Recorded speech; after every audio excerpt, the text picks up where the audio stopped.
Hello everyone, नमस्कार सभी को। आज का टॉपिक है अपना साइकोलॉजी सब्जेक्ट चिंतन थिंकिंग, जो कि एस्टेट, सीटेट और पीएस्टेट के हिसाब से मोस्ट इम्पोर्टेंट टॉपिक है। तो शुरू करेंगे आज का टॉपिक थिंकिंग। थिंकिंग क्या होता है? हिंदी में इसको चिंतन कहते हैं। और चिंतन क्या है? एक मानसिक प्रक्रिया है। मानसिक प्रक्रिया है, मानसिक प्रक्रिया है। और किसी भी समस्या का समाधान करने के आरंभ से लेके और जब तक वह समाधान नहीं होता अंत तक वह चिंतन चलता रहता है। और चिंतन क्या है? एक उच्च ज्ञानात्मक प्रक्रिया है। उच्च ज्ञानात्मक प्रक्रिया है, यानी कि प्रोसेस क्या है? हाईएस्ट लेवल ऑफ, कह सकते हैं कि किसी भी ज्ञान का, यानी कि हम नॉलेज का जो अपने पास होगी उसका हाईएस्ट लेवल को चिंतन कहेंगे। और चिंतन क्या है? एक एम होगा। चिंतन वैसे ही नहीं होता, किसी लक्ष्य को निर्धारित करते हुए किया जाता है। यानी कि इसमें क्या मेन होगा? लक्ष्य होगा। लक्ष्य संबंधित ही चिंतन किया जा सकता है। जैसे कोई समस्या, उस समस्या का समाधान करने के लिए चिंतन किया जाता है। और चिंतन, अगर हम प्रकार कहें कि चिंतन के कितने प्रकार होते हैं, चिंतन के मोस्टली क्या है? 2 प्रकार होते हैं। सबसे पहले सवली चिंतन और सेकंड नंबर पे है आपका यथार्थवादी चिंतन, जिसको इंग्लिश में ऑस्टिस्टिक बोलेंगे, जिसको सवली चिंतन कहते हैं, और रियलिस्टिक बोलेंगे यथार्थवादी।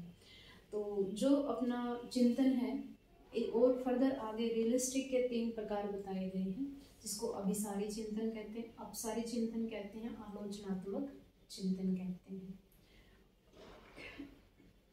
जो अभिसारी चिंतन होगा उसको हम कन्वर्जेंट चिंतन कहेंगे, यानी कि थिंकिंग कहेंगे। अभिसारी को कन्वर्जेंट थिंकिंग।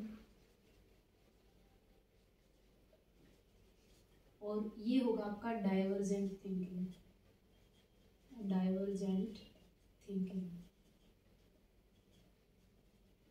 और इसको कहेंगे हम इवैल्यूएटिव चिंतन, यानी कि हम कहेंगे इवैल्यूएशन करना, आलोचना करनी है, या फिर हम आलोचना के हिसाब से इसमें चिंतन करते हैं, जिसको हम इवैल्यूएटिंग थिंकिंग कहेंगे।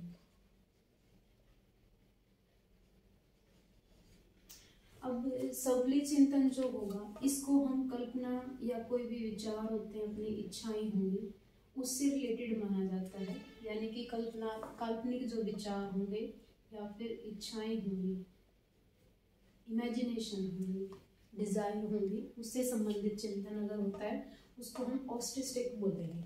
और यह समस्या समाधान नहीं करता, यह चिंतन समस्या समाधान के लिए यूज नहीं करता। कौन सा? ऑस्टिस्टिक। मेन बात है इसमें कि जो आपके सबली चिंतन, उसमें समस्या समाधान होता है या फिर नहीं होता, तो यहाँ पे समस्या समाधान नहीं होगा। किसमें? सबली चिंतन में। फिर आ जाएगा अपना रियलिस्टिक चिंतन, जिसमें कि बताया गया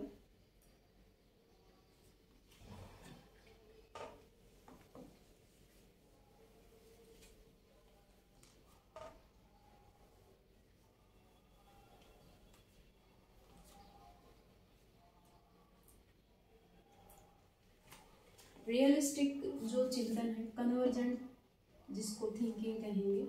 कन्वर्जेंट थिंकिंग हमारी क्या होगी? इसको हम आगमनात्मक चिंतन भी कहते हैं। कन्वर्जेंट को क्या कहेंगे? आगमनात्मक चिंतन। दूसरा अगर हम इसका नाम दें तो जिसको इंडक्टिव थिंकिंग कहा जाता है, इंडक्टिव थिंकिंग होगा। और इसमें जो यूज़ किया जाता है अभिसारी चिंतन में निगमनात्मक आएगा, इसमें डिडक्टिव, निगमनात्मक चिंतन होगा, डिडक्टिव थिंकिंग होगी, डिडक्टिव थिंकिंग होगी।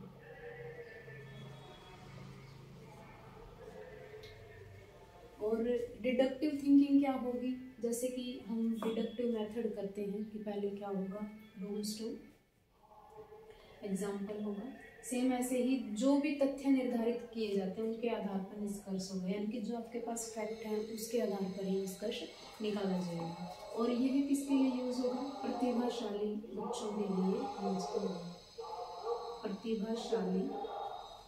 प्रतिभाशाली जो बच्चे होंगे उनके लिए यूज किया जाता है।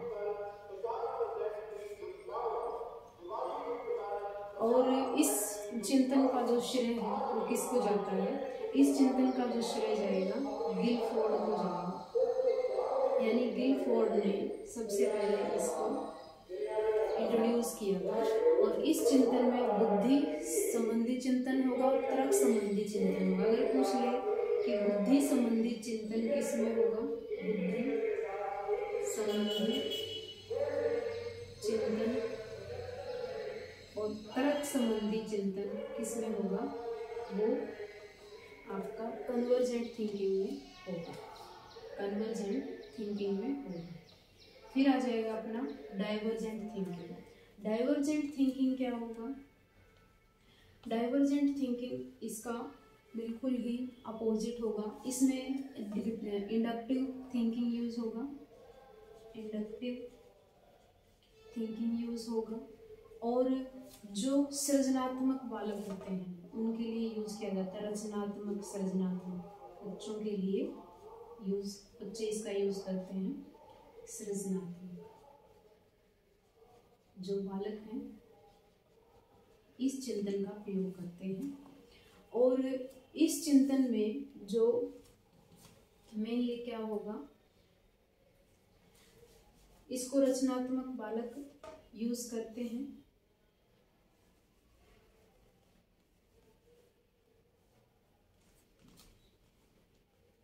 और इसमें जो है व्यक्ति या बच्चा अपनी तरफ से नई रचना करता है, यानी कि सृजन करता है, अपने कुछ आइडियाज को प्रस्तुत करता है, यानी कि नए तथ्य जोड़े जाते हैं, नए तथ्यों को जोड़कर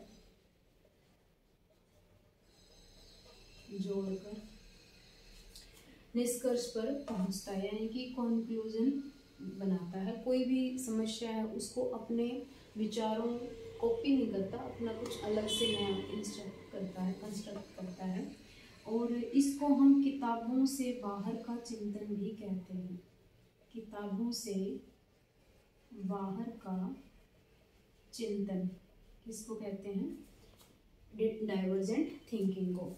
और इसका सबसे मोस्ट इम्पोर्टेंट जो पॉइंट है, इसको हम मस्तिष्क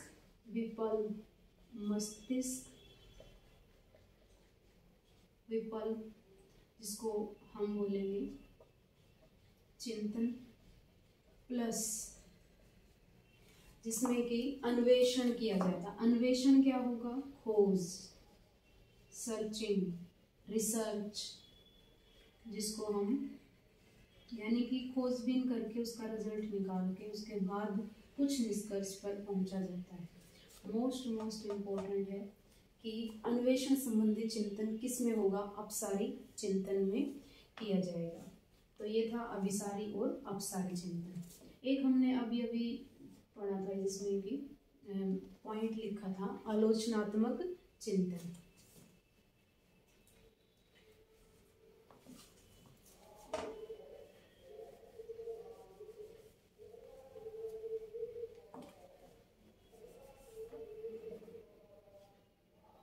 थर्ड है आपका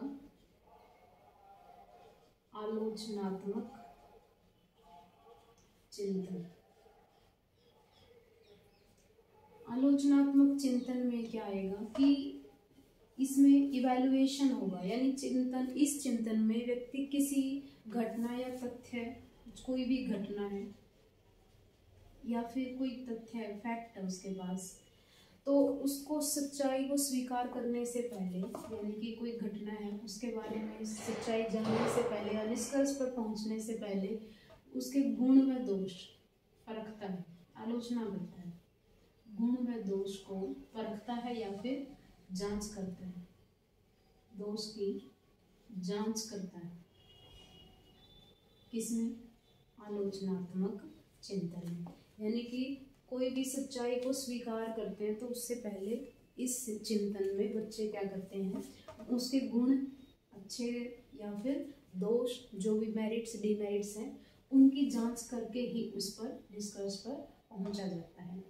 तो ये था जो चिंतन के प्रकार, अभिसारिक, कन्वर्जेंट, डाइवर्जेंट और आपका आलोचनात्मक चिंतन।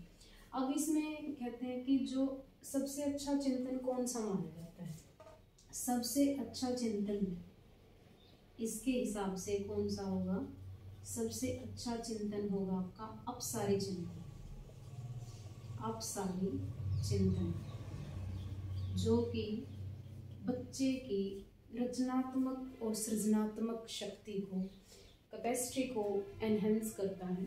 और इसको हम कहेंगे डाइवर्जेंट थिंकिंग, यानी कि बच्चा अपने किताबों से बाहर निकल के सोचता है, कुछ नए नए आइडियाज, इनोवेशन करने का काम करता है। यानी इनोवेशन हो, मस्तिष्क को विकल्प, क्या मतलब क्या होगा कि मस्तिष्क को वो अपने डिफरेंट डायरेक्शन में सोचने के लिए दौड़ाएगा, जिससे कि क्या होगा, उसका अच्छे से चिंतन कर पाएगा और उस घटना को, तथ्य को अपने अलग नज़रिए से देखकर उसके कंक्लूजन पर पहुंचेगा। तो ये था अपना साइकोलॉजी का टॉपिक, चिंतन। आगे इसके फर्दर पॉइंट होंगे, वो हम नेक्स्ट क्लास में डिस्कस करेंगे। तो ये साइकोलॉजी की फर्स्ट क्लास है अपने। तो सभी एस्टेट, सीटेट, पंजाब का जो एस्टेट होगा दिसंबर में, तो अपने सभी दोस्तों के साथ शेयर करें और फीडबैक दें। और स्वागत करती हूँ मैं सभी का। अपना जो भी टॉपिक होते हैं रिसेंटली जो भी हुए हैं, अपनी फीडबैक दें और सुझाव दें, जिससे कि हम कुछ न कुछ नया इम्पोर्टेंट और इम्प्रूव करके ही आगे आपके पास कंटेंट को पहुंचाएं। तो आज के लिए इतना ही। Thank you so much. Like करें, शेयर करें, सब्सक्राइब करें। Thank you so much.